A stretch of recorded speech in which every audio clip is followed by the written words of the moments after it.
पर्षदति दुर्गाणि विश्वानावेव सिन्धुम् दुरितात्यग्निः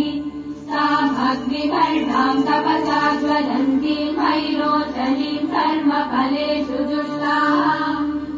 दुर्गाम् देवीगुम् शरणमहम् प्रपद्ये सुतरसि तरसे नमः अग्ने त्वम् पारयानव्यो अस्मान् स्वस्तिभिरति दुर्गाणि विश्वा पूज्य पृथ्वी बहुला न उर्वी भवातोकायतनयाय संयोः विश्वानि नो दुर्गः जातवेदस्सिन्धुन्न नावादुरिदातिवर्षि अग्ने अत्रिवन्मनसा गृहाणोऽस्माकम् बोध्यभिता तनूना कृतराजिकगुम् सहमानमुग्रमग्निगुम् भुवेम परमात् सदस्तात् तनः पर्षदति दुर्गाणि विश्वाक्षामद्देवो अतिदुरितात्यग्निः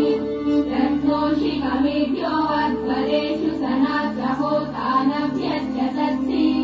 स्वाञ्चाग्ने तनुवम् विप्रय स्वात्मभ्यम् च सौभगमायजस्व गोभिर्जुष्टमयुजो निषिक्तम् तवेन्द्र विष्णोरनुसञ्चरेम नाकस्य पृष्ठमभिसम्बधा नो वैष्णव